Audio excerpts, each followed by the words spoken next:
أسرج خيولك يا أخ الإيمان وانهض لبعث العلم في الأوطان، فالعلم ميراث الرسول أمانة صلى الله عليه وسلم، فالعلم ميراث الرسول أمانة فاز الحفيظ لإرثه الرباني. بسم الله الرحمن الرحيم. الحمد لله رب العالمين، وصلى الله وسلم وبارك على النبي الأمين وعلى آله وصحبه أجمعين. قال المؤلف رحمه الله تبارك وتعالى: ويجب قبول تفسيرهم إذا أجمعوا عليه، وله حكم الرفع إذا لم يكن للرأي فيه مجال كصريح أسباب النزول والإخبار عن غيبيات، إلا إن كان في المروي شبهة الخبر الإسرائيلي، وكان الراوي مشهورا بالأخذ عن بني إسرائيل.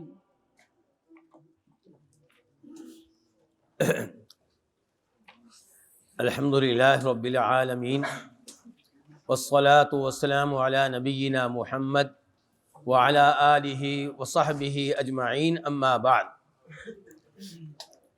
کتاب کے مؤلف حفظہ اللہ فرماتے ہیں، جب کہ ہم پڑھ رہے ہیں تیسرا طریق، اور وہ ہے تفسیر القرآن باقوال الصحابہ۔ کہتے ہیں کہ وَيَجِبُ قبول تفسیرہم اذا اجمعوا علیہ، اور ان کی تفسیر کو قبول کرنا واجب ہے جب کہ ان کا اس تفسیر پہ کیا ہو جائے؟ اجماع ہو جائے۔ وَلَهُ حُکْمُ الرَّفْعِ، اور اسے مرفوع حدیث کا حکم ملے گا۔ کس کو؟ صحابہ کی تفسیر کو۔ اذا لم يكن للرأي فيه مجال، جب کہ اس میں رائے کی گنجائش نہ ہو، یہ لگ رہا ہو کہ یہ بات وہی پہ مبنی ہو سکتی ہے، یہ رائے نہیں ہو سکتی۔ کصریح اسباب نزول، جیسا کہ وہ اسباب نزول جو صریح ہوں۔ بات آگے بڑھانے سے پہلے جو پہلا جملہ تھا ان کا کہ ان کی تفسیر کو قبول کرنا واجب ہے جب کہ ان کا اس کے اوپر اجماع ہو جائے، اس کی ایک مثال آپ یہ لے سکتے ہیں۔ اللہ تعالیٰ کا فرمان ہے لَعَمْرُكَ إِنَّهُمْ لَفِي سَكْرَتِهِمْ يَعْمَهُونَ، تیری عمر کی قسم۔ اس کے بارے میں پہلا قول یہ ہے کہ حیات محمد صلی اللہ علیہ وسلم، قسم کس کی اٹھائی گئی ہے؟ نبی صلی اللہ علیہ وسلم کی زندگی کی قسم اٹھائی ہے اللہ رب العزت نے۔ اور دوسرا قول یہ ہے کہ حیات لوط علیہ السلام، قسم کس کی اٹھائی گئی ہے؟ لوط علیہ السلام کی زندگی کی قسم اٹھائی گئی ہے۔ اور یہ دوسرا قول کس کا ہے؟ زمخشری کا ہے۔ تو یہ قول یہاں پہ مردود ہوگا، کیونکہ زمخشری کا قول بعد کا ہے، اور اس سے کہیں پہلے صحابہ کرام اور بعد میں آنے والوں کا اجماع ہو چکا ہے کہ اس سے مراد کس کی زندگی ہے؟ رسول اللہ صلی اللہ علیہ وسلم کی زندگی ہے۔ اور جہاں تک تعلق ہے کہ اس سے مرفوع کا حکم ملے گا جب کہ اس میں رائے کی گنجائش نہ ہو، تو اس بارے میں مثال آپ لکھنا چاہیں تو لکھ سکتے ہیں۔ قال جابر رضی اللہ عنہ كانت اليہود تقول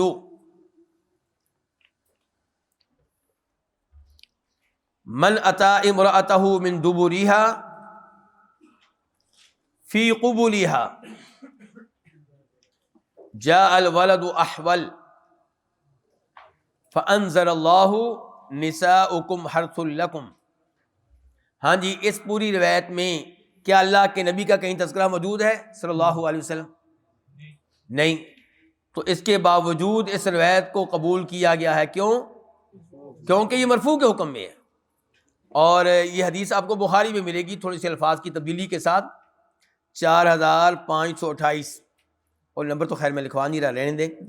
تو بہرحال یہ مثال ہو گئی اس کی۔ آگے والاخبار عن الغیبیات، اور غیبی امور کے بارے میں جو خبر صحابی دے اس کو بھی مرفوع کا حکم دیں گے۔ اس کی مثال کیا ہے؟ اس کی مثال الکرسی موضع القدمین، الکرسی موضع القدمین کس کی تفسیر ہے؟ ابن عباس، عبداللہ ابن عباس رضی اللہ عنہ کی تفسیر ہے، اور شیخ البانی رحمہ اللہ نے اس کو صحیح قرار دیا ہے کس کتاب میں؟ مختصر العلوم میں، مختصر العلوم۔ یہ کیا چیز ہے جی مختصر العلوم؟ کیا چیز ہے؟ کون سا بچہ جس کو پتا ہے وہ ہاتھ کھڑا کرے، جس کو پتا ہے؟ جی بیٹا پیچھے سے، جی جی آپ مختصر ہٹا دینا، امام ذہبی کی کتاب ہے العلوم، اللہ تعالیٰ کے علوم کے بارے میں کتاب ہے کہ اللہ تعالیٰ اوپر ہیں، تو اس کے اوپر کام کیا ہے شیخ البانی رحمہ اللہ نے، اس سے اختصار بھی کیا ہے، اس کا حکم بھی لگایا ہے، تو یہ ہے مختصر، تو وہاں پہ شیخ البانی رحمہ اللہ نے اس کو صحیح قرار دیا ہے۔ تو یہ مثال ہوگی کس کی کہ صحابی اگر غیبی امر کے بارے میں خبر دے تو اس کو کیا درجہ دیں گے؟ رفع، مرفوع کا حکم دیں گے۔ اور یہ تفسیر کس کی ہے؟ وسع کرسی السماوات والارض کی تفسیر بنے گی یہ۔ الا ان کان فی المروی شبہۃ الخبر الاسرائیلی، الا یہ کہ اس مروی میں، مروی سے مراد کیا ہے؟ وہ متن، یعنی کہ صحابی کا وہ قول، اس میں شبہ ہو اسرائیلی خبر ہونے کا۔ کون سی خبر ہونے کا؟ اسرائیلی خبر ہونے کا۔ وکان الراوی مشہورا بالاخذ عن بنی اسرائیل، اور راوی جو ہیں، جو صحابی ہیں، وہ بنی اسرائیل سے روایات لینے میں مشہور ہوں، تو پھر اس کو مرفوع کا حکم نہیں دیا جائے گا۔ مثال کے طور پہ جو صحابہ کرام مشہور ہیں، ان سے روایات لینے میں ان کا نام جن کا علماء کرام ذکر کرتے ہیں وہ عبداللہ بن عمرو بن عاص ہیں۔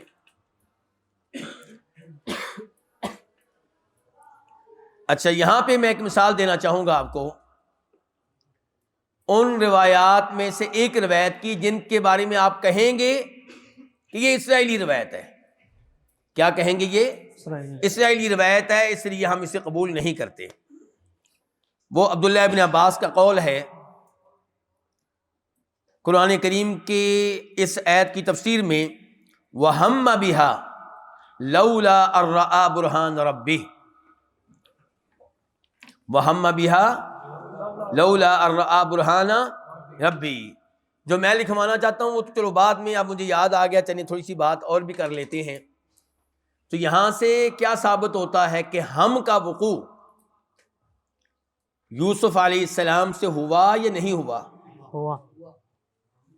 وَهَمَّ بِهَا لَوْلَا أَن رَأَىٰ بُرْهَانَ رَبِّهِ،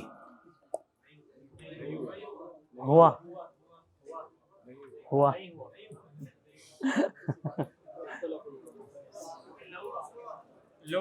علماء کرام بتا رہے ہیں کہ چونکہ آگے آ گیا ہے لولا، کیا آ گیا ہے؟ تو اس سے پتا چلا کہ نہیں ہوا، جبکہ سلف کا قول، یہ وہ قول ہے جو متاخرین کا ہے، اور آپ بھی متاخرین میں شامل ہو گئے، ٹھیک ہے۔ لیکن جو سلف کے اقوال ہیں وہ ہم کو مانتے ہیں، سلف جو ہیں وہ ہم کے وقوع کو مانتے ہیں۔ میں تفصیل کے ساتھ یہ بچوں کو پڑھا چکا ہوں، جو بچے ادھر بیٹھے ہوئے ہیں عام طور پہ ان کو میں نے پڑھایا ہوا ہے کہ یہ ویسے بھی میرے یہ جو 3 جلدیں پڑھی ہوئی ہیں، یہ میرا ایم فل کا اپنی رسالہ ہے، میرا یہ ایم فل کا رسالہ ہے، جس کو ہم وہاں پہ کہتے ہیں، کیا کہتے ہیں شیخ صاحب؟ ماجسٹر کہتے ہیں وہاں پہ۔ تو یہ ماجسٹر کا میرا اپنا رسالہ ہے، 3 جلدوں میں ہے، اس کو خود جامعہ نے طبع کیا ہے، جامعہ اسلامیہ نے۔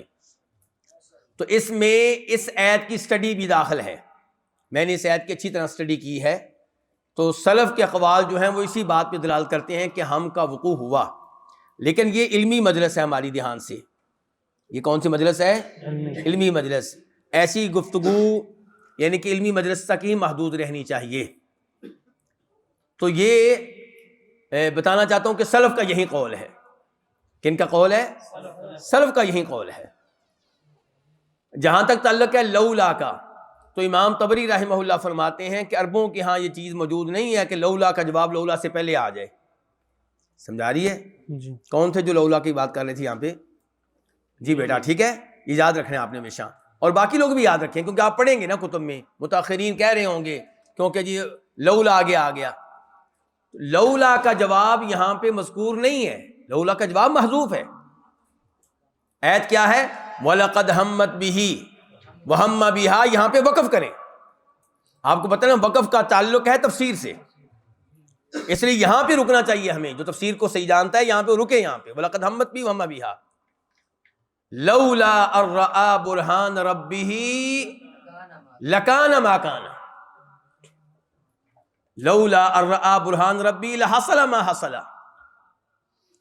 سمجھے علماء اکرام؟ چلیں. اچھا، اب یہاں پہ عبداللہ ابن عباس کیا کہہ رہے ہیں اس آیت کی تفسیر میں؟ کہتے ہیں حل الہمیان، حل الہمیان، ہمیان کہتے ہیں کمر بند کو، جس کو آپ پنجابی میں نالا کہتے ہیں. ٹھیک ہے، کمر بند اذا باندھنے کا جو ہوتا ہے. حل الہمیان وجلس فیہا مجلس الخاتن. حل الہمیان وجلس فیہا مجلس الخاتن.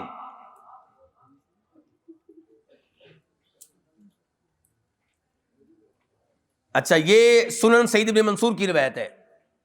سنن سعید بن منصور اور سنن کے محقق دکتور سعد آل حمیت نے اس کو صحیح قرار دیا ہے.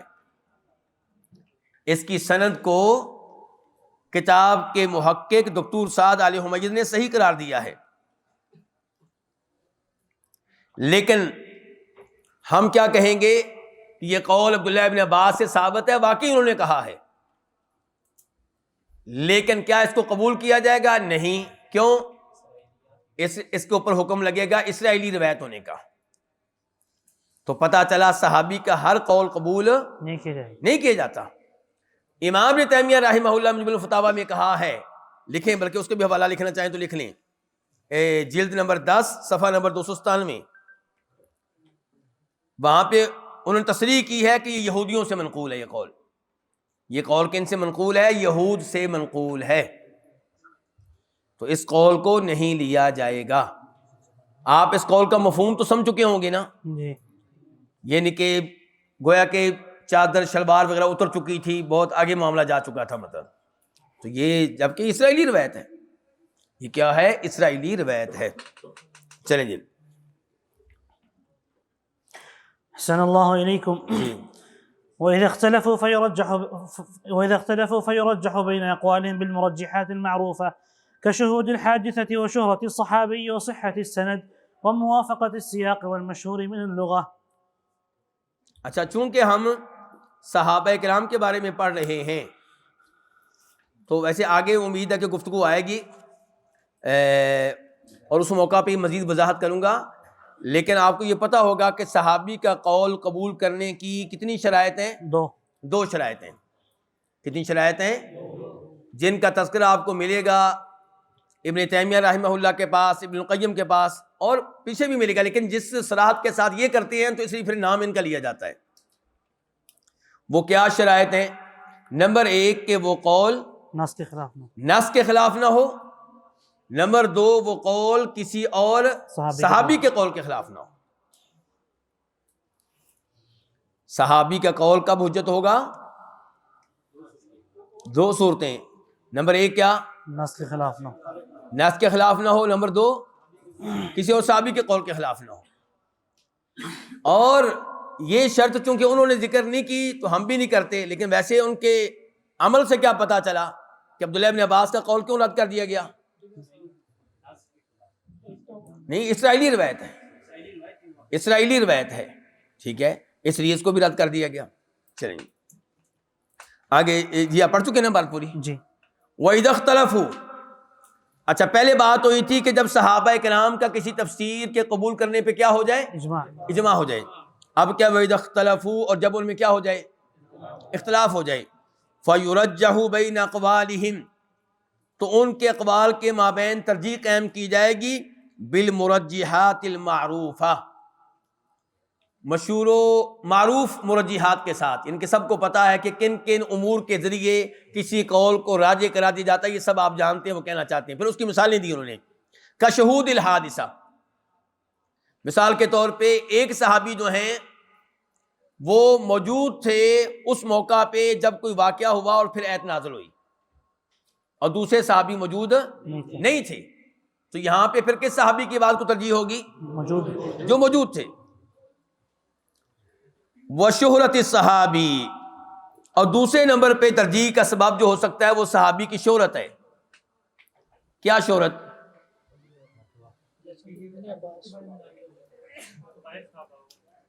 تفسیر میں شہرت۔ ہم بات کس کی کر رہے ہیں؟ تفسیر کی۔ اس کا تخصص تفسیر ہے۔ عبداللہ ابن عباس مثال کے طور پہ ان کو دعا بھی ملی ہوئی ہے، کیا؟ اللہ فقہ فی الدین والے مطابق، تو ان کا تخصص ہے تفسیر۔ آگے وصحت سند، اور دیکھا جائے گا کہ سند کی صحیح ہونے کے لحاظ سے کس کا قول ثابت ہے، کس کا ثابت نہیں ہے۔ وموافقت السیاقی، اور دیکھا جائے گا کس کا قول سیاق کے موافق ہے۔ والمشہور من اللغہ، اور کس کا قول لغت میں سے جو مشہور معنی ہے اس کے مطابق ہے، اور کس کا قول لغت میں سے جو مشہور معنی ہے اس کے مطابق نہیں ہے۔ تو ان امور کے ذریعے ترجیح قائم کی جائے گی۔ جی شیخ صاحب۔ أحسن الله إليكم. قال ولا يجوز الخروج عن أقوال إذا نصوا على فساد ما عداها، وإذا لم ينصوا فقولان، وفصل آخرون فقالوا بالجواز إن لم يعارض القول المحدث أقوال السلف. چلیں، ولا يجوز الخروج عن اقوالهم، اور ان کے اقوال سے نکلنا جائز نہیں ہے۔ یعنی کہ جب اجماع ہو گیا پھر تو قول ہی ایک ہوا، جب اختلاف ہو گیا تو ترجیح قائم کریں گے۔ لیکن بہرحال ایک بات ذہن میں رہے، آپ کو وہ ترجیح پسند آئے یا نہ آئے، وہ کہتے ہیں کہ ان کے اقوال سے نکل کر آپ کو تیسرا قول پسند نہیں کر سکتے، انہی کے اقوال، دو اقوال میں سے ایک پسند کر سکتے ہیں آپ۔ ٹھیک ہو گیا شیخ صاحب؟ کوئی نیا قول آپ لے کر آ جائیں، اس کا کیا حکم ہوگا؟ تو وہ کہتے ہیں کہ ان کے اقوال سے نکلنا جائز نہیں ہوگا۔ اذا نصوا علی فساد ما عداها، جب وہ صراحت کر دیں اپنے اقوال کے علاوہ اقوال کے فاسد ہونے کی۔ کون صراحت کر دیں؟ صحابہ کرام۔ وَإِذَا لَمْ يَنُصُّوا، اور جب وہ صراحت نہ کریں، فَقَوْلَانِ، تو پھر وہاں پہ دو قول ہیں، وہاں پہ دو قول ہیں۔ پہلے مسئلے میں کتنا قول تھا؟ ایک ہی، کیا کہ ان کے اقوال سے نکلنا جائز نہیں ہے، جبکہ وہ بتا دیں کسی اور قول کے بارے میں، دیگر اقوال کے بارے میں کہ وہ فاسد ہیں۔ اور جب وہ صراحت نہ کریں دیگر اقوال کے فاسد ہونے کی، تو پھر دو قول ہیں۔ ایک قول کیا کہ ان کے قول سے باہر نکلنا جائز ہے، اور دوسرا یہ کہ جائز نہیں ہے۔ وفصل آخرون، اور تیسرا قول یہ ہوگا۔ ٹھیک ہو گیا؟ آپ سمجھ رہے ہیں نا؟ دو قول کون سے ہو گئے؟ یجوز لا یجوز، اور تیسرا قول تفصیل کا۔ وفصل آخرون، اور دوسرے لوگوں نے تفصیل بیان کی ہے۔ فقالوا بالجواز، انہوں نے جواز کا کہا ہے کہ تیسرا قول آپ لا سکتے ہیں۔ اگر صحابہ کے 3 قول ہیں تو چوتھا قول آپ لا سکتے ہیں، صحابہ کرام کے 4 قول ہیں تو 5واں قول آپ لا سکتے ہیں۔ ان لم يعارض القول المحدث اقوال السلف، شرط یہ ہے کہ یہ جو نیا قول ہے یہ سلف کے اقوال کے ان سے ٹکراتا نہ ہو۔ ایسا نہ ہو کہ یہ قول ماننے کی وجہ سے صحابہ کرام کا قول جو ہے وہ مردود ہو جائے۔ اگر ٹکراتا ہے تو پھر نیا قول لانے کی اجازت نہیں ہے۔ اگر نیا قول آئے اور وہ صحابہ کرام کے قول کو اپنی جگہ پہ رہنے دے، اس سے ٹکراتا نہیں ہے، تو پھر گنجائش موجود ہے، اور یہی قول راجح ہے انشاءاللہ۔ یہ تیسرا قول کیا ہے؟ راجح ہے کہ نیا قول لایا جا سکتا ہے اگر وہ صحابہ کرام کے قول کو باطل نہ کر دے، اس کو رد نہ کر دے۔ ٹھیک ہو گیا علماء کرام؟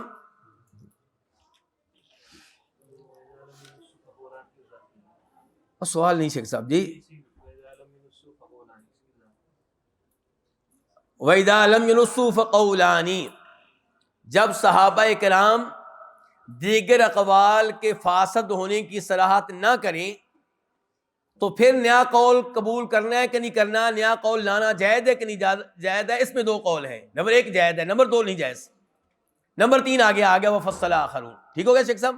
چلیں جی آگے شیخ صاحب جی۔ أحسن الله إليكم. قال وليعلم أن الاستدلال بالآية على أمر لم يستدل به السلف أو الاستنباط منها جائز مواقع وليس داخلا في المسألة السابقة. اچھا جی، وَلْيُعْلَمْ، یہ بات معلوم رہے کہ کسی آیت کے ساتھ استدلال کرنا کسی بھی امر میں، کسی آیت کو دلیل بنانا کسی معاملے میں، کسی ایسے معاملے میں کہ لم یستدل بہ سلف، جس کے بارے میں سلف نے استدلال نہیں کیا، جس کے بارے میں سلف نے استدلال نہیں کیا۔ اول استنباط منہا، الاستنباط کا عطف کس کے اوپر ہے؟ استدلال کے اوپر۔ یا کسی ایت سے کوئی نیا مسئلہ اخذ کرنا، استنباط کرنا، جائز، یہ جائز ہے، وواقع، اور یہ واقع ایسا ہوا بھی ہے، ولیس داخلا فی المسئلۃ السابقہ، یہ سابقہ مسئلے میں داخل نہیں ہے۔ کہتے ہیں تفسیر کرنا اور چیز ہے، استدلال کرنا اور چیز ہے۔ موبائل صحابہ کرام کے زمانے میں نہیں تھا، تابعین کے زمانے میں نہیں تھا، تبع تابعین کے زمانے میں نہیں تھا۔ آج موبائل کے احکام ہم نے بیان کرنے ہیں اور استدلال کرنا ہے انہی آیات سے، انہی حدیث سے، تو یہ جائز ہے۔ صحابہ کرام نے چونکہ موبائل کے بارے میں کوئی استدلال کیا ہی نہیں، تو ہماری بات ان کی بات سے نہیں ٹکرائے گی، تو اس میں کوئی حرج نہیں کہتے ہیں، کیونکہ کہتے ہیں یہ تفسیر نہیں، تفسیر وہی رہے گی، آیت کا معنی وہی رہے گا، استدلال نیا ہو جائے گا، استنباط نیا ہو جائے گا۔ چلیں جی، أحسن الله إليكم. یہاں پہ ایک چھوٹی سی بات آپ لکھ سکتے ہیں، لِأَنَّ بَابَ الْإِسْتِدْلَالِ، یہ عبارت مؤلف ہی کی طرف سے ہے، لِأَنَّ بَابَ الْإِسْتِدْلَالِ أَوْسَعُ مِنْ بَابِ بَيَانِ الْمَعَانِ، لِأَنَّ بَابَ الْإِسْتِدْلَالِ أَوْسَعُ مِنْ بَابِ بَيَانِ الْمَعَانِ۔ اچھا، یہ کیا دلیل ہے اس کی کہ آپ استدلال کر سکتے ہیں، استنباط کر سکتے ہیں، اس کا دروازہ کھلا ہوا ہے؟ آپ کو وہ حدیث یاد ہوگی جناب علی والی رضی اللہ تعالیٰ عنہ، الا فہما یعطیہ اللہ رجلا، جناب علی سے کہا گیا کہ کیا اللہ کے رسول علیہ الصلوۃ والسلام نے آپ لوگوں کو، یعنی کہ اہل بیت کو، باقی لوگوں سے ہٹ کر کوئی چیز دی ہو؟ فرمانے لگے کچھ نہیں دیا سوائے اس فہم کے جو اللہ تعالیٰ کسی کو بھی دے دے، سوائے اس فہم کے جو اللہ تعالیٰ کسی کو بھی دے دے۔ تو یہ استثناء کون سا ہوا؟ منقطع ہوا، کیونکہ یہ اللہ کے رسول نے تو نہیں دیا نا، کہہ رہے سوائے اس فہم کے جو اللہ تعالیٰ کسی کو بھی دے دے، اور یا جی ہاں، اور یا پھر کیا، یا پھر وہ صحیفہ جو میری اس تلوار میں ہے، اس میں چند حدیثیں تھیں وہ انہوں نے بتا دی، اس کے علاوہ کچھ نہیں۔ فہم کے بارے میں کیا کہہ رہے ہیں؟ جو اللہ تعالیٰ کسی کو بھی دے دے، یعنی کہ جناب علی سے گفتگو ہو رہی ہے اللہ کے رسول کے دنیا سے چلے جانے کے بعد صلی اللہ علیہ وسلم، اور جناب علی کہہ رہے ہیں کہ فہم اللہ تعالیٰ کسی کو بھی دے دے، تو یہ فہم کبھی بھی کسی وقت بھی اللہ تعالیٰ کسی کو دے سکتا ہے۔ چلیں شیخ صاحب۔ أحسن الله إليكم. قال والصحابة على فضلهم جميعا متفاوتون في العلم والفهم كتفاوتهم في الفضل. بس رک جائیں، آپ اگر پڑھیں نا ابن القیم رحمہ اللہ کو، پڑھیں شیخ ابن عثیمین رحمہ اللہ کو، تو آپ دیکھیں گے کہ ایک ایسے پتہ نہیں کتنے کتنے مسئلے نکالتے چلے جائیں گے۔ کیا وہ سارے صحابہ کرام نے اخذ کیے ہوتے ہیں؟ نہیں۔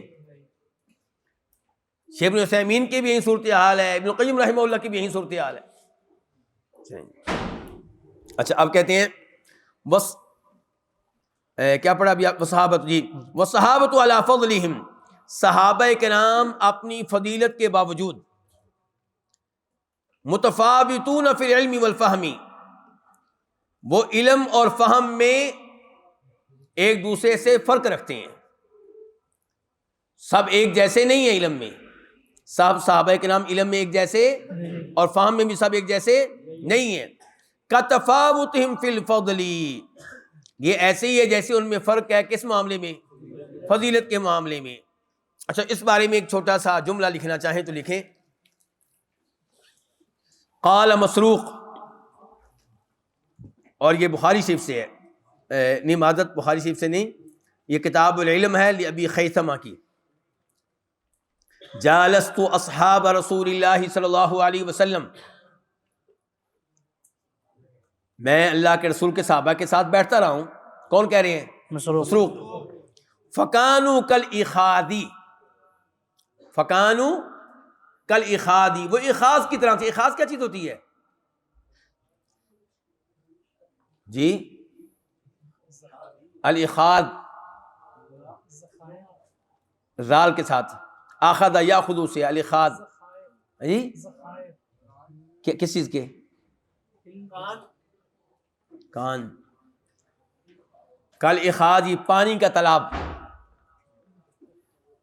فکانوا کالاخاذ یروی الراکب والاخاذ یروی الراکبین والاخاذ یروی العشرہ والاخاذ لو نزل به اہل الارض لاصدرهم. اللہ اکبر. یہ صحابہ کرام کا علم ہے. کہتے ہیں میں صحابہ کرام کے ساتھ بیٹھتا رہا ہوں، کوئی صحابی اس تالاب کی طرح تھا جو ایک ہی آدمی کو سیراب کرتا ہے، پانی اتنا تھوڑا اس میں کہ ایک ہی آدمی پی سکے گا، اور کوئی صحابی ایسا تھا جس کے علم سے 2 آدمی فائدہ اٹھا سکیں گے، کسی کے 10، اور کسی کا علم اتنا زیادہ کہ ساری زمین بھی اس کا علم لیتی رہے تو ان کے لیے وہ ہوگا. تو اسے پتہ چلا کہ ان میں فرق ہے علم کے لحاظ سے، جیسے ان میں فرق ہے فضیلت کے لحاظ سے. دلائل بیان کرنے کی ضرورت نہیں، آپ جانتے ہیں بدری صحابہ کرام کا مقام اور اصحاب بیعت الرضوان کا مقام، اشرا مبشرہ کا مقام وغیرہ وغیرہ. یہ علم کے لحاظ سے میں نے دلیل لکھوائی آپ کو. اچھا جی آگے کیا شیخ صاحب جی؟ أحسن الله إليكم.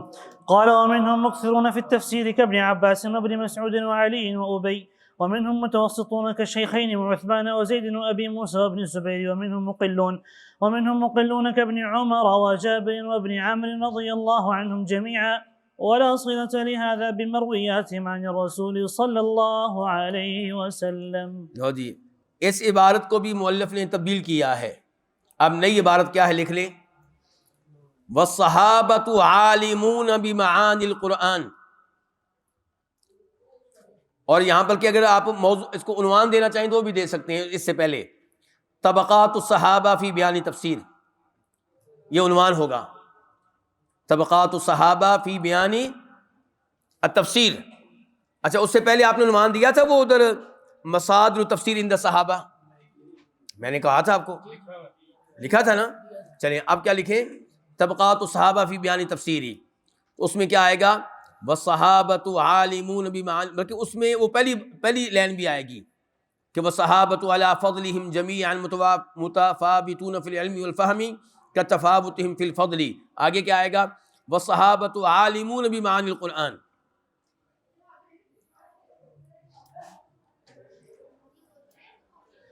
ٹھیک ہو گیا؟ صحابہ کرام قرآن کریم کے معنی و مفہوم کو جاننے والے تھے. وَأَمَّا مَا وَصَلَ مِنَ الرِّوَایَاتِ، وَأَمَّا مَا وَصَلَ مِنَ الرِّوَایَاتِ،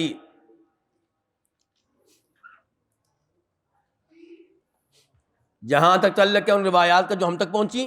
فَمِنْهُمْ مُكْثِرُونَ، فَمِنْهُمْ مُكْثِرُونَ كَابْنِ عباس وابن مسعود، وَمِنْهُمْ مُتَوَسِّطُونَ، یعنی کہ ان میں سے کچھ وہ ہیں جو کثرت سے تفسیری روایات بیان کرنے والے ہیں جیسے عبداللہ ابن عباس، عبداللہ ابن مسعود. وَمِنْهُمْ مُتَوَسِّطُونَ، اور کچھ اس معاملے میں درمیانے درجے کے ہیں، كعمر وعلی وأبی، كعمر وعلی وأبی. وَمِنْهُمْ مُقِلُّونَ، اور کچھ وہ ہیں جو تفسیری روایات میں وہ پیچھے ہیں باقی لوگوں سے، کأبی بکر وعثمان وزید وابن عمر وجابر وابن عمر رضی اللہ عنہم جمیعا. یہ ساری گفتگو جو میں نے لکھوائی ہے میں دوبارہ جلدی سے اب پڑھتا ہوں، جس کا ایک آدھ لفظ رہ گیا وہ لکھ لے. والصحابة عالمون بمعانی القرآن وأما ما وصل من الرواية فمنهم مكثرون كابن عباس وابن مسعود ومنهم متوسطون كعمر وعلي وأبي ومنهم مقلون كأبي بكر وعثمان وزيد وابن عمر وجابر وابن عمرو رضی اللہ عنہم جمیعا. اور یہ پہلے آپ کے پاس یہ 4 لائنیں لکھی ہوئی ہیں ومنہم مکثرون فی التفسیر، ان سے لے کے ولا صلۃ لہذا بمرویات من رسول، اس کو آپ ختم کر سکتے ہیں.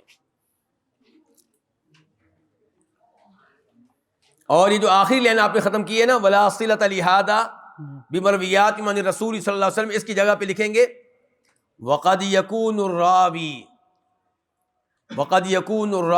مقلا فی التفسیر، وقد يكون الراوی مقلا فی التفسیر ومکثرا فی الروایت عن النبی صلی اللہ علیہ وسلم. اور ممکن ہے کہ کوئی راوی تفسیر میں کم روایات والا ہو اور حدیث میں زیادہ روایات والا ہو، یہ ممکن ہے. وقد يكون الراوی مقلا فی التفسیر ومکثرا فی روایت النبی صلی اللہ علیہ وسلم کابی ہریرہ. یہ جو ابھی لکھا ہے یہ واضح ہے علماء کرام، اس کی زیادہ کوئی دوبارہ ترجمہ کرنے کی ضرورت تو نہیں ہے نا. چلیں جی آگے پڑھیں جی. احسن اللہ علیکم. قال والعلم بالمکثر منهم يفيد في الترجیح. چلیں اب سوال یہ پیدا ہوگا کہ آپ نے ہمیں کیوں بتایا جی یہ صحابی جو ہیں روایات میں آگے ہیں یہ پیچھے ہیں. تو کہتے ہیں والعلم بالمکثر منهم، ان میں سے مکثر کون ہے اس بارے میں جو علم ہے یفید، یہ فائدہ دے گا آپ کو فی الترجیح، ان کے مابین راجح قول کو اختیار کرنے میں. سمجھ لگی علماء کرام؟ جی. چلیں آگے جی. لأن، آگے لکھیں یہ بھی فی ترجیح کے بعد لکھیں لأن من اکثر، نہیں یہ نہ لکھیں، یہ وضاحت ہے، یہ آپ اپنے اردو میں بھی لکھ سکتے ہیں، یہ آگے جو بتائیں میں بھی اردو میں بتاؤں گا. کیونکہ جو تفسیری روایات میں آگے ہے تو یہ دلیل ہے کہ اس کا تخصص تفسیر ہے. تفسیری روایات میں آگے ہونا اس صحابی کے تفسیر میں تخصص کی دلیل ہے.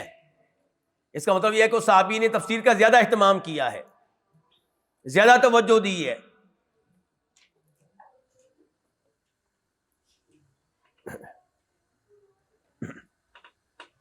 چلیں شیخ صاحب آگے. احسن اللہ علیکم.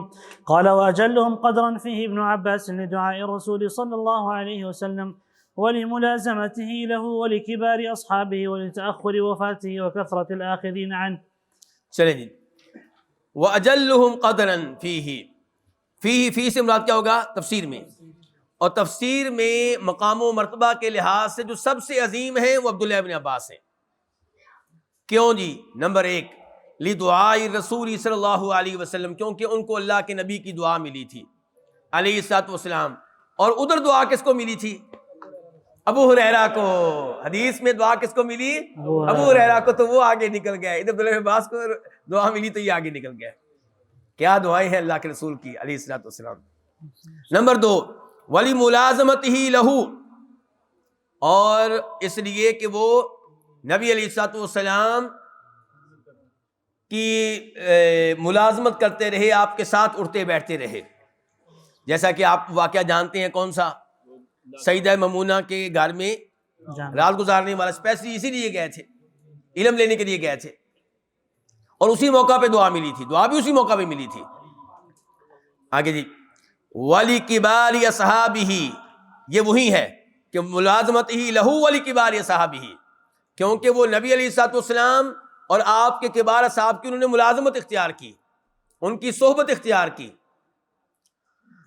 کبار اصحاب میں سے جناب عمر ہیں. جناب عمر کے ساتھ رہنے کی عمر فاروق بہت کوشش کرتے تھے، اور عمر فاروق نے بھی ان کو مجلس شورا کا رکن بنایا تھا، حصہ بنایا تھا. اور وہاں پہ گفتگو قرآن کے اوپر ہوتی تھی، جیسا کہ آپ کو پتا ہے. کیا پوچھا تھا؟ اذا جاء، ہاں جی.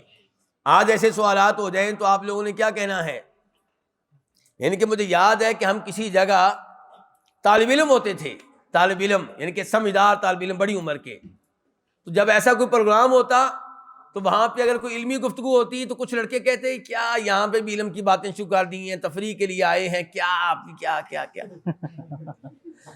ٹھیک ہے، تو یہ نہیں بھائی، علم ہر جگہ چلے گا، ساتھ ساتھ تفریح بھی، ساتھ ساتھ علم بھی۔ تو جناب عمر فاروق کی مجلس شورا کا اجلاس ہو رہا ہے، پوچھ رہے ہیں اذا جاء نصر اللہ کا مطلب کیا ہے جی، وہ حدیث ساری آپ جانتے ہیں، آگے چلیں جی۔ اور وہ عمر اور عبداللہ بن عباس کیا کر رہے ہیں؟ اللہ اکبر، کہتے ہیں کہ میں ایک عرصے سے اس موقع کی تلاش میں تھا کہ ان سے پوچھ سکوں ان تتوبا الی اللہ، یہ کون سی دو عورتیں ہیں؟ ایک عرصے سے میں موقع کی تلاش میں تھا جب عمر فاروق سے یہ سوال کر سکوں۔ کہتے ہیں موقع ملا حج کے دوران، جب وہ راستے سے ہٹے قضائے حاجت کے لیے گئے۔ اچھا، عبداللہ بن عباس نے یہاں پہ بھی وہی طریقہ اختیار کیا ہے، خدمت والا۔ اللہ کے رسول سے دعا بھی کیسے لی تھی؟ یعنی کہ اللہ کے رسول علیہ السلام رات کو اٹھے قضائے حاجت کے لیے گئے تو آپ کے آنے سے پہلے عبداللہ بن عباس نے پانی رکھ دیا۔ اللہ کے رسول نے کہا یہ معمولہ ہی کس نے کیا کام؟ کہا جی عبداللہ نے رکھا ہے، تو آپ نے تب یہ دعا دی تھی اللہم فقہہ فی الدین وعلمہ التأویل۔ اور یہاں پہ بھی کیا کیا ہے؟ موقع کی تلاش میں ہے، آیت کی تفسیر پوچھنی ہے تو کیا کیا؟ جناب عمر فاروق کو وضو کرانا شروع کر دیا۔ وضو کراتے کراتے اب کہتے ہیں کہ امیر المومنین مجھے ذرا یہ بتائیں، میں تو ایک عرصے سے اس موقع کی تلاش میں تھا۔ کہا ایسے نہ کیا کرو، جو سوال کرنا ہو کیا کرو، یعنی کہ کیوں تم نے اتنا لیٹ کیا کام؟ تو کہنے کا مطلب یہ ہے کہ عمر فاروق سے یہ سوال تفسیر کا کیا اور انہوں نے جواب دیا۔ تو یہ تفسیر کا اہتمام، کس کا اہتمام؟ تفسیر کا اہتمام۔ چلیں جی احسن اللہ علیکم۔ ایک منٹ، وَلِتَأَخُّرِ وَفَاتِهِ، یہ نمبر 3 ہے۔ یہ نمبر 3 سبب کس چیز کا؟ عبداللہ بن عباس کے آگے نکل جانے کا، اور اس لیے بھی کہ ان کی وفات لیٹ ہوئی، سن 68 ہجری میں فوت ہوئے 68، اور عبداللہ بن مسعود فوت ہوئے 32 میں 32۔ کتنا فرق ہے؟ 34 36 یعنی کہ 36 سال کا فرق ہے۔ 36 کا کہ 26 کا؟ 36 کا ہی ہے 36 ہاں، تو 36 سال کا فرق ہے۔ اور 36 سال پہلے عبداللہ بن مسعود یہ کہا کرتے تھے کیا؟ قرآن کے کتنے اچھے مفسر ہیں عبداللہ بن عباس، اور اس کے بعد اتنے سال یہ رہے ہیں، علم لیتے رہے، اور صرف رہے نہیں ہیں، صرف ہماری طرح زندہ نہیں رہے کھانے پینے کے لیے، بلکہ علم لیتے رہے ہیں۔ پتہ ہے نا عبداللہ بن عباس کیا کرتے تھے؟ اللہ اکبر، اللہ اکبر۔ دارمی شریف کی روایت ہے، جون جولائی کی گرمی کے ایام ہوتے، اور جناب والا کسی پتہ چلتا کسی انصاری کے پاس کوئی علم ہے، اس کے گھر جاتے، دروازہ کھٹکھٹاتے، پتہ چلتا کہ وہ صحابی تو آرام کر رہے ہیں، کلولے کا وقت ہے، دن کے دوپہر گرمی ہے، تو جون جولائی کی گرمیوں میں اس کے گھر کے باہر چادر اپنے سر کے نیچے رکھ کے ادھر ہی لیٹ جاتے۔ اور مدینہ کی گرمی دیکھی آپ لوگوں نے؟ آپ دیکھیں تو آپ کو پتہ چلے گا، ٹھیک ہے؟ آپ بھول جائیں گے یہاں کی گرمی، اس گرمی میں وہاں ہی لیٹ جاتے۔ اب ہوائیں چل رہی ہیں، گرد و غبار۔ اچھا، وہ صحابی جب اٹھتے گھر والے بتاتے کہ باہر تو آئے ہوئے ہیں، عبداللہ بن عباس آئے ہوئے ہیں، آپ کا وہ پتہ کر رہے تھے۔ وہ صحابی بھاگے بھاگے آتے، وہ اللہ کے رسول کے چچا کے بیٹے، آپ مجھے بتاتے، میں حاضر ہو جاتا، آپ ادھر کیوں آئے ہیں؟ کہنے لگے نا، علم لینے والا میں ہوں، آپ نہیں ہیں، میرا فرض بنتا ہے کہ میں آپ کے پاس آؤں۔ تو یہ اس انداز سے آگے نکلے ہیں عبداللہ بن عباس۔ وَكَثْرَةِ الْآخِذِينَ عَنْهُ، ایک اور سبب، کیونکہ ان سے لینے والے بہت زیادہ ہیں، کیوں لینے والے زیادہ ہوں پھر بھی علم بڑھتا ہے۔ جی ہاں، جی ہاں، دیکھ لیں آپ ان علماء کرام کو جو علم لینے کے بعد کاروبار میں چلے گئے، اور کاروبار نے آہستہ آہستہ ان کو علم سے دور کر دیا۔ آج ان کا علم مٹی ہو چکا ہے، وہ نماز کے عام مسائل آپ سے پوچھ رہے ہیں، وہ مجھ سے پوچھ رہے ہوں گے۔ اور میں کئی دفعہ بتا چکا ہوں، میرے استاد محترم جو میرے سپروائزر تھے، مشرف تھے، ایم فل میں بھی پی ایچ ڈی میں بھی، ان کی آخری نصیحت جو مجھے تھی وہ یہی تھی کہ اپنی فیلڈ نہیں چھوڑنی، رزق کی ذمہ داری اللہ نے لی ہے، وما من دابۃ فی الارض الا علی اللہ رزقها، لیکن اللہ نے یہ کہیں نہیں کہا کہ ہر ایک کو علم دینا میری ذمہ داری ہے۔ علم کی ذمہ داری اللہ نے نہیں اٹھائی، رزق کی اٹھائی ہے۔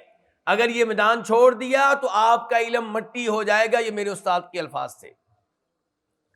تو جب دیکھیں اب میرا جیسا فقیر آپ کے سامنے درس دے رہا ہے تو اس سے علم بڑھے گا نا، مطالعہ کر کے آیا ہوں کہ نہیں آیا ہوں، ذمہ داری تھی ایک۔ لیکن اگر میں درس نہ دوں، درس دینے کے لیے نہ جاؤں، کہیں نہ پڑھاؤں، تو پھر علم کم ہونا شروع ہو جائے گا۔ تو اس لیے تو ہم تو شکر گزار ہیں شیخ موہب کے بھی اور شیخ عبدالعظیم صاحب کے بھی کہ ان کی وجہ سے چلیں کچھ محنت کرنے کا موقع ملا ہے، اللہ ان کو جزائے خیر دے۔ تو یہ ہوتا ہے وَكَثْرَةِ الْآخِذِينَ، جب علم لینے والے موجود ہوں تو انسان پڑھتا ہے، علم بڑھتا ہے، وہ جواب تلاش کرتا ہے، وہ آگے کسی اور سے پوچھتا ہے۔ تو یہ آخری نصیحت امید ہے کہ آپ کے کام آئے گی۔ اور آپ کو دو طرح کے لوگ ملیں گے، ایک وہ کہیں گے کہ عالم دین کو اپنی محنت کرنی چاہیے اور اپنی ہاتھ کی کمائی سے کھانا چاہیے، ٹھیک ہے، اور فری میں دین کی خدمت کرنی چاہیے۔ لیکن یہ فقیر کی رائے ذرا مختلف ہے، میری رائے مختلف ہے۔ میری رائے یہ ہے کہ اسی فیلڈ میں رہیں، تھوڑی سی تنخواہ پہ گزارا کر لیں، مانگے نہیں، میں کب کہہ رہا ہوں مانگے، مانگنا نہیں ہے، لیکن جو مل جائے، جو آپ کی خدمت کر دی اس پہ گزارا کر لیں۔ کاروبار میں آپ چلے گئے تو کاروبار تو آپ کو کھینچ کے لے جائے گا، وہ ہم سے آپ کو جدا کر دے گا۔ کاروبار کی اپنی دنیا ہے، وہ اپنا وقت مانگتا ہے، اس کو آپ کی توجہ چاہیے۔ تو لوگ مثالیں دیتے ہیں پھر کس کی، عبد الرحمن بن عوف کی رضی اللہ عنہ، مثالیں دیتے ہیں جناب عثمان بن عفان کی، میں مثال دیتا ہوں ابو ہریرہ کی۔ بتائیے کس کی روایات زیادہ ہیں؟ ابو ہریرہ رضی اللہ عنہ۔ ٹھیک ہے جی، کیا کہہ رہے ہیں؟ وہ یہ شاذ و نادر مثالیں ہوتی ہیں، بالکل ان کو مانتے ہیں، لیکن ایسی مثالیں خال خال ہوتی ہیں۔ شاذ و نادر لوگ ہوتے ہیں جن کو اللہ نے اتنا ذہن بھی دیا ہو اور کنٹرول بھی دیا ہو کہ کاروبار میں ہونے کے باوجود سارا وقت وہ لائبریری کو دیتے ہوں۔ آپ کو پتہ چلا ہوگا سارا وقت لائبریری کو دیتے تھے، وہ ان کا ہوائی کاروبار تھا، ہماری طرح کا نہیں تھا کہ پھر گئے تو دکان پہ ہی بیٹھ گئے، وہ یہ کاروبار نہیں تھا۔ اگر کسی کو یہ مل جائے کہ اس کے والدین اس کو کاروبار چلا ہوا کاروبار دے دیں، یا اس کا بھائی مل جائے، اور یہی آپ شرف الدین بھی تو بن سکتے ہیں نا۔ میں نے کئی دفعہ اپنے شاگردوں کو بتایا ہے، اور شرف الدین تلاش کریں۔ کون تلاش کریں؟ اللہ نے ابن تیمیہ کو شرف الدین دیا ہوا تھا، ان کے بھائی شرف الدین نے کہا تھا بھائی تم دین کا کام کرو، تمہاری یہ ساری خرچہ میرے ذمہ ہے، ان کے اپنے بھائی نے کہا ہوا تھا۔ اور یہ وہی بھائی ہیں جو جیل میں ان کے ساتھ رہے، آخری وقت جب فوت ہوئے تب بھی ان کے ساتھ تھے، ٹھیک ہے۔ تو کہنے کا مطلب یہ ہے کہ اگر ایسے آپ کو والد صاحب مل جائیں جو آپ کا خیال کریں کہ میرا بیٹا دین کی خدمت کر رہا ہے تو پھر تو ٹھیک ہے، لیکن آپ کہیں جی میں کاروبار کرنا ہے، منع نہیں ہے، جائز ہے، لیکن آپ افضل میدان سے محروم ہو جائیں گے۔ خیرکم من تعلم القرآن وعلمہ۔ چلیں جی شیخ صاحب آگے۔ اچھا تو ان سے لینے والے بہت زیادہ تھے، مثال کے طور پہ مجاہد، اکرمہ، طاؤس، سعید بن جبیر، عمر بن دینار، یہ سارے ان کے شاگرد ہیں عبداللہ بن عباس کے۔ آگے شیخ صاحب۔ أحسن الله إليكم. قال وقد كثر المنسوب إليه فلزم التثبت، وإذا اختلفت أقواله فإن كانت من قبيل اختلاف التنوع فلا ضير، وإن كانت من تضاد نظر في الأسانيد ثم التواريخ ثم المرجحات۔ اور میں چھوٹی سی بات یہ بھی بتا دوں کہ ایک گھر میں میری بیگم گئیں تعزیت کے لیے، تو گھر کی خاتون بتانے لگیں کہ ہمارے والد گرامی نے ساری زندگی فی سبیل اللہ دین کی تبلیغ کی ہے، اس کے اوپر کچھ نہیں لیا، اور وہ اپنے بچوں کو، اپنے دامادوں کو بھی یہی درس دیا کرتے تھے۔ تو یہ جملہ آپ کو کیسا لگا؟ بظاہر بہت اچھا جملہ ہے، لیکن میرا سوال یہ تھا اس موقع پہ کہ یہ بتائیے آپ کے والد صاحب نے کیا کیا؟ جی نماز پڑھنی چاہیے، زکوٰۃ ادا کرنی چاہیے، واقعی اس کے لیے تو کوئی ضرورت نہیں ہے مطالعہ کرنے کی، ایسے ہی شیخ صاحب۔ لیکن اگر آپ نے پڑھانے ہیں فرائض، آپ نے پڑھانے اصول تفسیر، القواعد الفقہیہ، تو اس کے لیے چلے گا کاروبار۔ قواعد الفقہیہ تو آپ کا دماغ کھا جائے گا، قواعد تفسیر آپ کا دماغ کھائیں گے، اس کے لیے تو آپ کو وقت نکالنا پڑے گا. ہاں اگر ساری زندگی تبلیغ یہی کرنی ہے کہ نماز پڑھنی چاہیے، زکوٰۃ دینی چاہیے، پھر فی سبیل اللہ آپ کر سکتے ہیں، کیونکہ پھر تو دکان پہ بیٹھے ہوئے بھی آپ کہہ سکتے ہیں. لیکن اگر آپ نے مدرسے میں پڑھانا ہے تو 5 پیریڈ ہیں. حدیث کا پیریڈ آپ کے استاد سے رات کو مطالعے میں 2.5 گھنٹے 3 گھنٹے لے جائے گا. بتائیے آپ کا استاد کب کاروبار کرے گا، مجھے بتائیں. اچھا جی، وقد کثر المنسوب الیہ، جس علم کی نسبت کی گئی ہے ان کی طرف، کن کی طرف؟ عبداللہ بن عباس کی طرف، وہ بہت زیادہ ہو گیا ہے، بہت زیادہ ہو گیا ہے. بڑی روایات ہیں جی، عبداللہ بن عباس نے کہا، عبداللہ بن عباس نے کہا. فلازم التثبت، اس لیے تحقیق ضروری ہے. اس لیے لازم ہو گیا کیا؟ تحقیق کر لینا کون سی قول انہوں نے کہا ہے، کون سا نہیں کہا. وَإِذَا اخْتَلَفَتْ أَقْوَالُهُ، جب ان کے اقوال میں اختلاف ہو جائے، کن کے اقوال میں؟ فَإِنْ كَانَتْ مِنْ قَبِيلِ اخْتِلَافِ التَّنَوُّعِ، تو اگر وہ اقوال ہوں اختلاف تنوع کی جنس میں سے، فلا ضیر، پھر تو کوئی حرج نہیں ہے، کوئی نقصان نہیں ہے، پھر کوئی مسئلہ نہیں ہے. اختلاف تنوع سمجھتے ہیں نا آپ لوگ؟ چلیں جی، ورنہ آگے گفتگو آئے گی اختلاف تنوع پہ. وَإِنْ كَانَ، جیسا کہ اهْدِنَا الصِّرَاطَ ابن تیمیہ کو پڑھا ہوگا نا آپ نے. کسی نے کہا صراط المستقیم کیا ہے جی؟ قرآن. کسی نے کہا سنہ، کسی نے کہا اسلام. چلیں جی، وَإِنْ كَانَتْ مِنَ التَّضَادِ، اور اگر وہ اقوال ہیں اختلاف تضاد کی قبیل میں سے، تو نُظِرَ فِي الْأَسَانِيدِ، پھر سندوں پہ غور کیا جائے گا. ثُمَّ التَّوَارِيخ، پھر کس پہ غور کیا جائے گا؟ یعنی کہ اگر سندوں کے لحاظ سے دونوں قول ٹھیک نکلیں تو پھر دیکھا جائے گا تاریخ کی طرف، کون سا قول انہوں نے پہلے کہا، کون سا. ثُمَّ الْمُرَجِّحَاتِ، پھر دیکھا جائے گا دیگر مرجحات کی طرف، ان کے ذریعے فیصلہ کیا جائے گا کہ کون سا قول عبداللہ بن عباس کا لینے والا ہے اور کون سا قول ترک کرنے والا ہے. جی شیخ صاحب. أحسن الله إليكم. قال وأهم الطرق عن علي 3.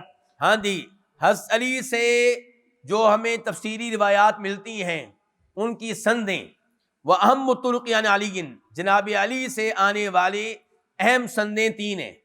جی ہاں. طريق الزهري عن علي زين العابدين عن أبيه الحسن عن أبيه، وهي من أصح الأسانيد.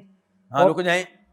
نمبر 1 امام زہری والی سند، وہ کس سے روایت کرتے ہیں؟ علی زین العابدین سے. اور وہ کس سے روایت کرتے ہیں؟ زین العابدین کے والد حسن، حسین حسن نہیں، حسین. ٹھیک ہے. الحسین عن ابیہ، عن ابیہ کون ہوئے؟ علی رضی اللہ. جناب علی. وہی من اصح الاسانید، اور یہ جناب علی سے آنے والی سندوں میں سے صحیح ترین اسانید میں سے ایک ہے. جی. وطريق هشام بن عروة عن محمد بن سيرين عن عبيدة السلماني عنه، وهذه يخرج منها البخاري. چلیں جی، دوسرے نمبر پہ دوسری سند جو ہے، ویسے تفسیری اسانید کے موضوع پہ 2 کتابیں موجود ہیں. کتنی کتابیں موجود ہیں؟ 2.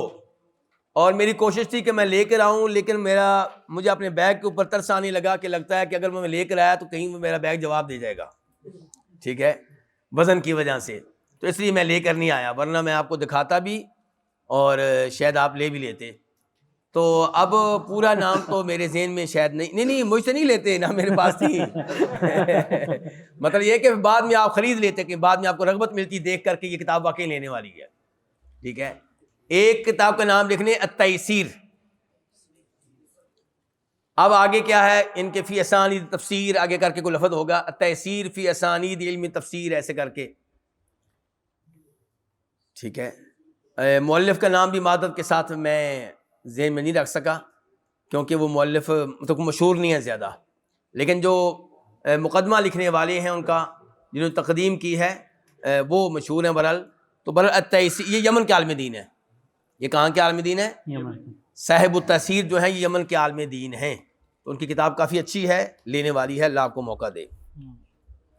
آگے جی نمبر 2، وطریق ہشام، یہ پڑھ چکے نا آپ شیخ صاحب؟ جی. وطریق ہشام بن حسان.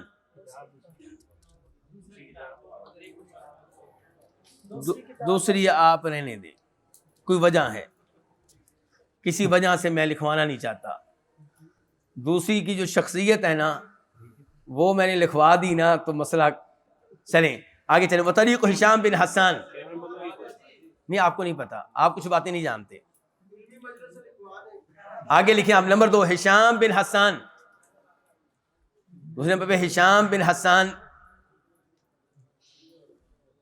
معذرت یہاں پہ کون ہے؟ عروہ.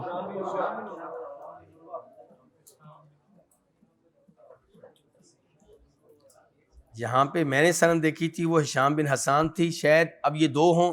اب اس میں تبدیل نہ کریں آپ میرے والا بے شک مٹا دیں، یہیں رہنے دیں. ویسے جہاں پہ میں نے چیک کیا تھا نا وہاں پہ یہاں پہ تھے ہشام بن حسان. ہو سکتا ہے محمد بن سیرین سے روایت کرنے والے دونوں، اس لیے ہم مؤلف کی عبارت کو ہی رہنے دیتے ہیں. ٹھیک ہے. ہشام بن عروہ عن محمد بن سیرین عن عبیدہ سلمانی عنہ عمن عن علی. عبیدہ سلمانی وہی ہیں جن کی پہلے میں نے روایت ذکر کی ہے، الصلاۃ الوسطیٰ والی، الصلاۃ الوسطیٰ والی. وہذہ یخرج منہ البخاری، اور اس سند سے امام بخاری جناب علی کی روایات، تفسیری روایات لے کر آتے ہیں، بیان کرتے ہیں. چلیں جی آگے. وطريق ابن أبي الحسين عن الطفيل عنه وهي صحيحة أيضا. چلیں جی آجا. یہ طریق ابن ابی الحسین، یہ ہے عبداللہ بن عبد الرحمن، عبداللہ بن عبد الرحمن ابن ابی الحسین النوفلی. یہ کون ہے؟ عبداللہ بن عبد الرحمن ابن ابی الحسین النوفلی. عن ابی الطفیل، یہ صحابی ہے نا، عامر بن واصلہ. عن ابی الطفیل عنہ عمن علي. عن علی وہی صحیحۃ ایضا. چلیں شیخ صاحب جی. قال وأهم الطرق عن ابن عباس 9. اور عبداللہ ابن عباس سے جن سندوں کے ذریعے تفسیر ہم تک پہنچی ہے ان میں سے اہم ترین سندیں کتنی ہیں؟ 9. جی. طريق أبي صالح كاتب الليث عن معاوية بن صالح عن علي بن أبي طلحة الوالبي عنه، وقد اعتمدها البخاري فيما يعلقه في تراجم الأبواب وهي من أجود الطرق. چلیں جی.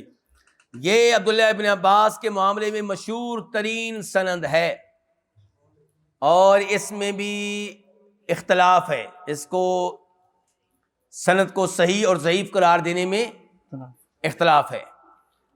تفسیری جو علماء کرام ہیں ان کی کوشش ہوتی ہے کہ اس کو قبول کر لیا جائے، اور جو حدیثی ذہن رکھنے والے ہیں، حدیثی میزان، وہ یہاں پہ بھی قائم کرتے ہیں. وہ کہتے ہیں نہیں جی یہ سند نہیں چلے گی. تفسیری لوگ کہتے ہیں بھائی تفسیر میں اتنی سختی نہیں ہے جتنی حدیث میں ہے، کیونکہ یہ تفسیر کس کی ہے؟ ہم کون سا کہہ رہے ہیں اللہ کے رسول کی ہے؟ ہم کہہ رہے ہیں عبداللہ بن عباس کی ہے، ہم کہہ رہے ہیں علی کی ہے رضی اللہ تعالی عنہم جمیعا، ہم کہہ رہے ہیں کہ یہ ابی بن کعب کی ہے. تو ان کے اقوال میں اتنی سختی آپ نہ کریں، کیونکہ ویسے بھی اصل تفسیر کیا ہوتا ہے؟ آیت کا معنی بیان کرنا. وہ عربی لغت سے ہمیں معلوم ہو چکا. یہ اقوال مزید آ کے اس کی تائید کرتے ہیں، اس کی تصدیق کرتے ہیں، اس کو سہارا دیتے ہیں. تو اس لیے آپ اتنی سختی نہ کریں. تو بہرحال اس سند میں کافی اختلاف ہے. اگر اس سند کو اڑاتے ہیں تو بہت سی تفسیر اڑ جاتی ہے، اگر نہیں اڑاتے تو پھر کافی ساری تفسیر محفوظ ہو جاتی ہے، باقی رہ جائے گی. تو بہرحال یہ طریق ابو صالح کون؟ عبداللہ بن صالح. یہ امام لیث بن سعد کے کیا ہیں؟ کاتب ہیں. اچھا وہ روایت کرتے ہیں کس سے؟ معاویہ بن صالح سے، وہ علی بن ابو طلحہ الوالبی سے، عنہ وہ علی رضی اللہ تعالیٰ عنہ سے روایت کرتے ہیں. اور امام بخاری نے اس کے اوپر اعتماد کیا ہے، اس سند کے اوپر، فی ما یعلق، لیکن انہوں نے اعتماد کیا ہے اور وہ اس تفسیر کو کہاں لے کر آتے ہیں؟ ترجمۃ الباب میں. وہ ترجمۃ الباب میں لے کر آتے ہیں. ٹھیک ہو گیا؟ وہ اصل کتاب میں لے کر نہیں آتے. وہی من اجود الطرق، اور یہ عمدہ ترین طرق میں سے ایک ہے. یہ کتاب کے مؤلف کہہ رہے ہیں جنہوں نے یہ کتاب لکھی ہے جو ہم پڑھ رہے ہیں. اچھا ایک آدھ قول میں آپ کو لکھوا دیتا ہوں اس سند کے بارے میں، کیونکہ اس کی اہمیت بہت زیادہ ہے. یہ سند جو ہے عبداللہ بن عباس کی تفاسیر بہت زیادہ آئی ہیں اس سے. قال الحافظ فی التہذیب، حافظ کون؟ ابن حجر. نقل البخاری من تفسیرہ روایت معاویۃ بن صالح عنہ عن ابن عباس شیئا کثیرا فی التراجم وغیرہا ولکنہ لا یسمیہ. امام بخاری نام نہیں لیتے ان کا. یقول، وہ کہہ دیتے ہیں قال ابن عباس او یذکر عن ابن عباس. قال ابن عباس یا کیا کہتے ہیں یذکرو صیغہ تمریض. اچھا یہ تو ایک قول ہو گیا. آگے ایک اور قول لکھیں. قال الخلیلی فی الارشاد، امام خلیلی اپنی کتاب الارشاد میں کہتے ہیں اجمع الحفاظ علی ان ابن ابی طلحہ لم یسمعہ من ابن عباس. خلیلی کیا کہتے ہیں؟ حفاظ کا اتفاق ہے کہ ابن ابی طلحہ نے یہ تفسیر ابن عباس سے سنی نہیں ہے. وقال النحاس فی الناسخ والمنسوخ، امام نحاس کہتے ہیں اپنی کتاب ناسخ و منسوخ میں وَإِنَّمَا أَخَذَ التَّفْسِيرَ عَنْ مُجَاہد وعکرمہ، کہ علی نے، کون سے علی بن ابی طلحہ، انہوں نے یہ تفسیر لی ہے مجاہد اور اکرمہ سے. اور وہ آگے کس سے روایت کرتے ہیں؟ عبداللہ ابن عباس سے. سمجھ رہے ہیں نا، ان کے درمیان میں واسطہ ہے. سمجھ رہے ہیں علماء کرام؟ یعنی کہ وَإِنَّمَا أَخَذَ تفسیر مجاہد وعکرمہ وَهَذَا لَا يُوجِبُ طَعْنًا. امام نحاس کہتے ہیں کہ پھر پتہ چلا کہ تنقید کی ضرورت کیوں؟ کیونکہ واسطہ میں پتہ مجاہد اکرمہ بااعتماد لوگ ہیں. لِأَنَّهُ أَخَذَ عَنْ رَجُلَيْنِ ثِقَتَيْنِ، کیونکہ علی نے عبداللہ ابن عباس کی تفسیر لی ہے دو ثقہ لوگوں سے. وَهُوَ فِي نَفْسِهِ ثِقَةٌ، اور وہ بذات خود بھی ثقہ ہے. کون؟ علی. وَهُوَ فِي نَفْسِهِ ثِقَةٌ صَدُوقٌ. لیکن مسئلہ یہ ہے کہ جن سے انہوں نے تفسیر لی ہے علی نے، وہ صرف مجاہد اور اکرمہ نہیں ہے، اور لوگ بھی ہیں. صرف مجاہد اور اکرمہ نہیں بلکہ اور لوگ بھی ہیں. ویسے عام طور پہ جو ان کا دراسہ سامنے آیا ہے کہ وہ بااعتماد قسم کے لوگ ہیں عام طور پہ. چلیں ان اقوال سے آپ کو تھوڑی بہت سمجھ لگ جائے گی کہ مسئلہ کیا ہے. آگے چلیں جی شیخ صاحب. نمبر 2 جی. قال طريق عطاء بن دينار عن سعيد بن جبير عنه وهي نسخة يحتج بها. دوسرے نمبر پہ طریق عطاء ابن دینار الہدلی، طریق عطاء ابن دینار الہدلی عن سعید بن جبیر عنہ عمن عن ابن عباس وہی نسخۃ یحتج بها، اور یہ نسخہ ہے جو حجت ہے، کیونکہ نسخہ ہے نا، لکھا ہوا ہے. چلیں آگے جی. طريق شبل بن عباد عن ابن ابي نجيح عن مجاهد بن جبر عنه وهي طريق صحيحة. چلیں آگے نمبر 3، شبل بن عباد کا طریق، شبل بن عباد المکی عن ابن ابی نجیح، یعنی کہ عبداللہ ابن ابی نجیح المکی عن مجاہد بن جبر عنہ وہی طریق صحیحۃ. لیکن یہاں پہ بھی مسئلہ ہے. یہاں پہ مسئلہ کیا ہے؟ تھوڑا سا لکھ لیں کہ ابن ابی نجیح نے اخذ من الکتاب الذي يرويه القاسم بن ابی بزہ عن مجاہد. سمجھے علماء کرام؟ جی. ابن ابی نجیح نے بھی براہ راست یہ مجاہد سے نہیں لی. ابن ابی نجیح نے کس سے لی ہے؟ اخذ من الکتاب الذي يرويه القاسم بن ابی بزہ عن مجاہد. تو انشاءاللہ امید ہے کہ یہ کام ٹھیک رہے گا. جی آگے جی. طريق جبير بن سعيد وابي روق ومقاتل بن سليمان عن الضحاك بن مزاحم عنه وفيها كلام. اچھا یہاں پہ کون ہے؟ جویبر ابن سعید، اور یہ انتہائی ضعیف راوی ہے جویبر ابن سعید. ابو روق عطیہ بن حارث. ابو روق کون؟ عطیہ بن حارث. ان کے بارے میں بھی یہ ہے کہ لا باس بہ.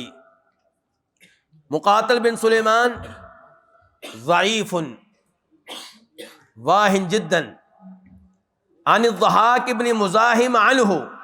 لیکن مسئلہ یہ کہ ضحاک بن مزاحم کا سننا عبداللہ بن عباس سے یہ بھی ثابت نہیں ہے، بلکہ نہ سننا یہ مجمع علیہ عند سائر المحققین. تو اس لیے اس سند کے بارے میں ہمارے مؤلف نے کیا کہا؟ وفیہا کلام. آگے چلیں جی. جی طريق الحسين بن واقد عن يزيد النحوي عن عكرمة وهي طريق حسنة ونسخة مستقلة. ہاں جی، یہ طریق حسین بن واقد المروزی عن یزید ابن ابی سعید النہوی عن اکرمہ البربری وہی طریق حسنۃ ونسخۃ مستقلہ. جی آگے. وطريق محمد بن سعد بن محمد بن حسن بن عطية العوفي عن أبيه عن عمه عن أبيه عطية بن سعد العوفي عنه وهو مسلسل بالضعفاء وقد يتساهل فيه لأن حديثهم عن كتاب وقد أخرج منها الطبري كثيرا. امام طبری نے اس سند سے بہت سی تفسیر بیان کی ہے عبداللہ بن عباس کی، لیکن بہرحال مسلسل بالضعفاء. چلیں جی. طريق السدي عن أبي مالك غزوان الغفاري عنه وقد أخرج منها ابن جرير وابن أبي حاتم. ہاں جی، یہ سدی کون سے ہیں؟ یہ سدی کبیر ہیں، اللہ آپ کا بھلا کرے. اسماعیل بن عبد الرحمن السدی الکبیر، اللہ آپ کو جزائے خیر دے بیٹا. جی. طريق الكلبي عن أبي صالح باذام مولى أم هاني عنه وهي من أوهى الطرق عن ابن عباس وقد أخرج منها ابن المنذر وسعيد بن منصور والثعلبي وغيرهم. یہ طریق القلبی محمد بن صاحب، اور یہ آپ دیکھ رہے ہیں کہ وہی من اوہى الطرق، یہ کمزور ترین سند ہے عبداللہ بن عباس سے. آگے جی. طريق جويبر بن سعيد عن الضحاك بن مزاحم عن نافع الأزرق ولا تثبت كنسخة. ہاں جی، یہ بطور نسخہ ثابت نہیں ہے بلکہ اس کو بعد میں جمع کیا گیا ہے. آگے. والمحاورة بين ابن عباس ونافع لها أصل. ہاں، عبداللہ ابن عباس اور نافع ازرق کے مابین ایک محاورہ ہوا تھا، مکالمہ ہوا تھا، وہ مشہور و معروف ہے.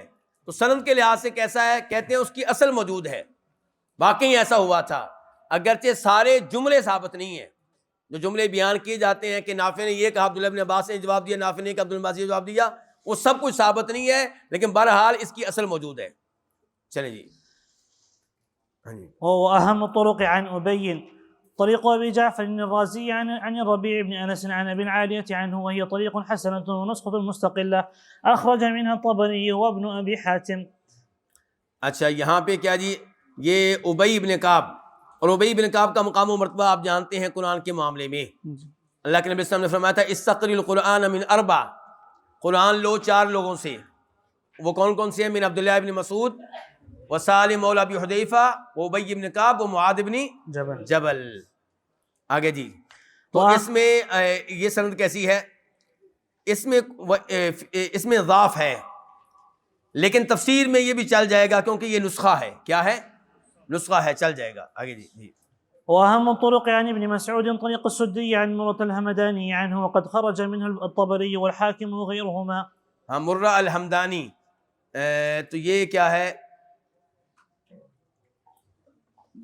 یہ انہوں نے کہا اہم الطرق کہا ہے، ہمارے مؤلف نے کیا کہا ہے؟ اہم الطرق. لیکن جو صحیح ترین سند عبداللہ بن عباس سے وہ ہمارے مؤلف ذکر نہیں کر سکے، وہ آپ لکھ لیں. ابو الضحى عن مسروق عن ابن مسعود، یہ صحیح ترین سند ہے. عبداللہ بن مسعود کی سندوں میں سے یہ صحیح ترین ہے. جی آگے. ابو الضحى عن مسروق، جی مسروق بن اجدع. جی چلیں آگے. جی. وغالب هذه الأسانيد نسخ، والنسخة مجموعة من الأقوال في التفسير مروية بإسناد واحد عن أحد أئمة التفسير. کہہ رہے ہیں کہ یہ سندوں میں سے عام طور پہ جو ہیں وہ نسخے ہیں، اس لیے کام چل جائے گا. عام طور پہ یہ سندیں جو ہیں یہ کن کی ہیں؟ نسخوں کی ہیں. وہ نسخہ کس کو کہتے ہیں؟ کہ تفسیری اقوال کا مجموعہ جس کو روایت کیا گیا ایک ہی سند کے ساتھ ائمہ تفسیر میں سے کسی ایک سے. جی. والعلماء يسامحون فيها أكثر من المرويات بالمشافهة لأن الخطأ فيها قليل ولذا تقدم عليها عند التعارض. اور علماء جو ہیں یسامحون فیہا، اس میں درگزر کر لیتے ہیں، اور مرویات بالمشافہہ سے یعنی کہ وہ روایات جو بالمشافہہ آپ لیتے ہیں اس کے مقابلے میں جو لکھی ہوئی ہوں ان کے میں پھر بھی وہ جو ہے نرمی کرتے ہیں علماء کرام، کیونکہ ان میں خطا کم ہوتی ہے نسخے میں. جی. وَلِذَا تُقَدَّمُ عَلَيْهَا، اس لیے جب تعارض ہو جائے نسخے والی تفسیر میں اور بالمشافہ روایت میں تو ترجیح کس کو ہوگی؟ نسخے والی تفسیر کو ہوگی. یہیں پہ رکتے ہیں. چلیں جی. بارک اللہ فیکم علماء کرام، اللہ تعالیٰ آپ کے علم و عمل میں برکتیں ڈالے، اور آپ جس طرح بیٹھے رہے توجہ سے سنتے رہے، اللہ تعالیٰ اس کو قبول فرمائے. أسرج خيولك يا أخ الإيمان وانهض لبعث العلم في الأوطان، فالعلم ميراث الرسول أمانة صلى الله عليه وسلم، فالعلم ميراث الرسول أمانة فاز الحفيظ لإرثه الرباني